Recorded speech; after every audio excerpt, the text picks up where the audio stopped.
Population projections are just that, they're projections. They've been notoriously inaccurate over the years. And the gentleman who made the motion referred to a recent New York Times story. There are projections that, based on fertility rates and what happens to them in different countries under different economic conditions and all that, I mean, you can come up with all kinds of projections. I don't know the answer on it. Nobody does at any given time. And the carrying capacity of the Earth has turned out to be a lot greater than people have thought in the past. But there is some amount that does relate to the carrying capacity. It may have been expandable, but it's not infinitely expandable.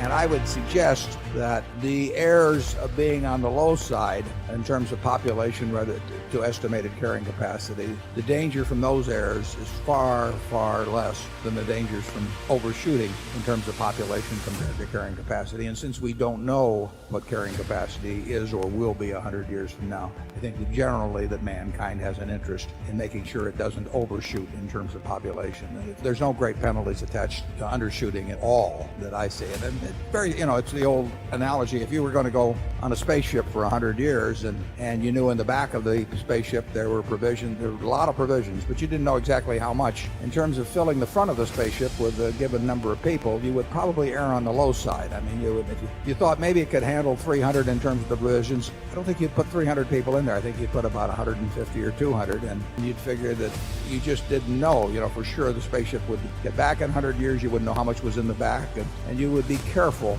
in terms of not overshooting the carrying capacity of whatever the vehicle you were in. And we're in a vehicle called Earth. We don't know its carrying capacity. We learn that it's a lot larger than might have been thought by Malthus or somebody a few hundred years ago, but that doesn't mean it's infinite at all. The one thing I will assure you is the projections that were run in the New York Times, a few weeks ago are not going to be the ones that are going to be run 50 years from now or 30 years from now. And it's not the sort of thing that is cured after the fact. I mean, you're not going to go around trying to intentionally reduce the population. It's much better to prevent population growth than to try and correct afterwards. And Garrett Hardin has got some interesting stuff on that. Charlie? Yeah, I will say that the whole controversy has been interesting in the way both sides don't understand the other side's model. Population alarm side, ecology side. They've always underestimated the capacity of modern civilization to increase carrying capacity. The more they underestimate, the less they seem to learn. That is not to the credit. And the other side has equal folly. I think you're just talking about the human condition.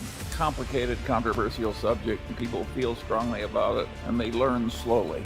I just think that's the way it's going to be as far ahead as you can see. Chances of a world inhabited by 15 billion people having behavior on average better than if the world were inhabited by 5 billion people is low. But we'll never find a way to test that, but that's my instinct on it.